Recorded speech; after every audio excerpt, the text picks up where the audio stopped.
दोपहर के प्रोग्राम में भी था और शाम में एक सोसाइटी रन करता हूँ आसनसोल में, हमारा संकल्प, जो गरीबों के साथ कार्य कर रही है और उसके अंदर हम गरीब बच्चों को शिक्षा के लिए शैक्षिक आर्थिक मदद करते हैं। तो उसकी एक इम्पोर्टेंट मीटिंग थी जो कुछ दिन के बाद हम कार्यक्रम करने वाले हैं।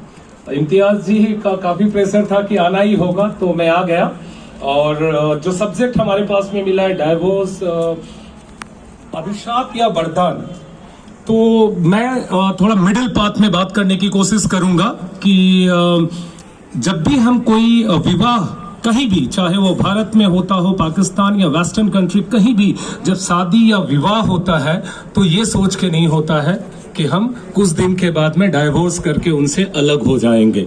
पहले तो यही होता है कि एक ऐसा संबंध शादी के पहले, चाहे वो अरेंज मैरिज हो चाहे लव मैरिज हो, और दोनों तरफ से जो लड़की है या लड़का है वो एक सपना देखता है, एक ऐसा सपना, एक ऐसे जीवन साथी जो उसका दोस्त होगा, जो उसका हमसफर होगा, राइट। तो सपने तो हम देखते हैं, पॉजिटिव वे में ही देखते हैं। क्या मेरा तो मानना है कि जो विवाह है वो वरदान है। एक्चुअली मैं एकदम 100% श्योर हूं कि जो विवाह है वो वरदान है। लेकिन मैं ये नहीं कह रहा हूं कि जो डाइवोर्स है वो अभिशाप है, क्योंकि जैसे कि आप किसी घर में जाते हो तो घर के अंदर एंटर करने के लिए एक दरवाजा होता है, तो निकलने का भी कोई ना कोई एक मार्ग होना चाहिए, एक ऑप्शन होना चाहिए।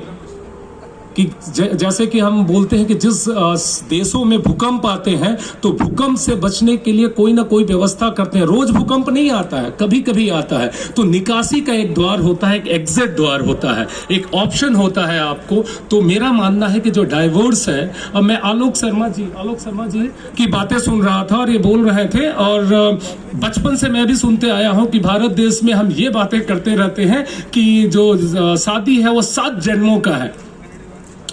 अरे कैसे 7 जन्मों का, मुझे कभी ये समझ नहीं आया।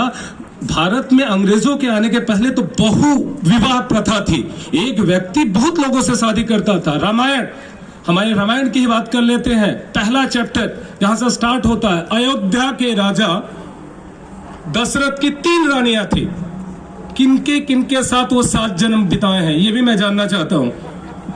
तो ये कहना कि 7 जन्मों का है तो निभाना है, ये जबरदस्ती। मैं छोटी बच्ची नम्रता चौधरी से काफी प्रभावित हूँ, सुबह भी उनका वक्तव्य सुना था और बहुत ही अच्छे ढंग से इन्होंने इस बात को रखा था। और एक बात जो उन्होंने कही थी कि कोई अंग आपका यदि दूषित हो जाता है और उसमें कीड़े लगने लगते हैं या कैंसर हो जाता है, चाहे ये हाथ हो, तो क्या उसको सड़न को देखते रहना है क्योंकि मेरा सड़ा हाथ है, क्योंकि मेरा हाथ है, या उसका एक निराकरण ऑपरेशन करके अलग हो जाए और उस अंग के बगैर भी हम जिंदगी जी सकते हैं। दुनिया में बहुत सारे लोग हैं जिनकी आंखें नहीं है, हाथ भी नहीं है, पैर भी नहीं है, उसके बावजूद अच्छी जिंदगी जी रहे हैं। तो हो सकता है कि इस रिश्ते के बगैर जिंदगी अच्छी जी सकते हैं। लेकिन जैसे डाइवोर्स होता है, नम्रता एक बात मैं बोलूंगा कि जैसे डाइवोर्स होता है लोग सोचते हैं कि जो औरतें हैं वही उत्पीड़न का शिकार है। ये गलत है, लड़के भी हो सकते हैं, ऐसा नहीं है। अभी बहुत सारी कहानियां भी पॉपुलर है कि लड़के भी इससे दुखी हैं, लड़कों के अंदर भी जो महिलाएं हैं वो भी हैरेसमेंट करती हैं। बहुत सारे एग्जाम्पल है, मैं बहुत लोगों को जानता हूं, पर्सनल लेवल पे बहुत लोगों को जानता हूं कि किस तरह से उत्पीड़न के शिकार हुए लड़के, क्योंकि वो लड़का है, क्योंकि मर्द है तो वो दर्द नहीं दिखा सकता, दुनिया को रो नहीं सकता है कि उसे तकलीफ हो रही है। तो ये दोनों के लिए एक ऑप्शन है, न कि सिर्फ महिलाओं के लिए, दोनों के लिए ऑप्शन है। और यदि वो रिश्ता सचमुच कहा जाए कि यदि वो कोई भी हो, चाहे पुरुष हो या महिला हो, और वो उत्पीड़न कर रही है, उसके आत्मसम्मान को ठेस पहुंचा रही है, उसके अंदर जो टैलेंट है उसको दबाने की कोशिश कर रही है, उसके दूसरे रिश्तों को तोड़ने की कोशिश कर रही है। आंध्र प्रदेश हाई कोर्ट का एक जजमेंट भी है डाइवोर्स के बारे में ही, कि जो शादी का रिश्ता होता है वो विश्वास का रिश्ता होता है, प्यार का रिश्ता होता है।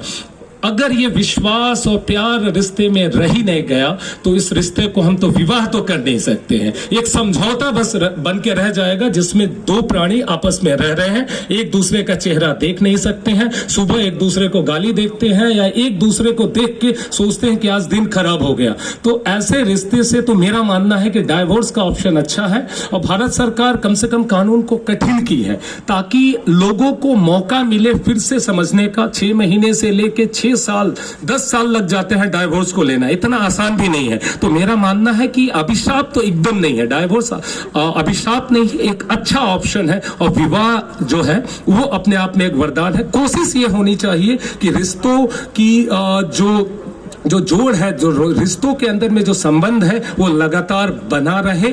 लेकिन यदि इसके अंदर में कोई दिक्कत आती है तो जरूर डाइवोर्स जैसे जो रास्ते हैं उसको अपनाने से हिचकना नहीं चाहिए, क्योंकि जन्म लिया है, मैं मानता हूं कि एक ही जिंदगी है और एक ही जिंदगी रो रो के तो नहीं बिताएंगे। और अंदर में जो टैलेंट है दुनिया को दिखाएंगे, तो रोने की जरूरत नहीं है। ऐसे रिश्तों से दूर ही चल जाना बेहतर होगा। और इससे ज्यादा क्या कहूं। धन्यवाद दोस्तों। अजय जी।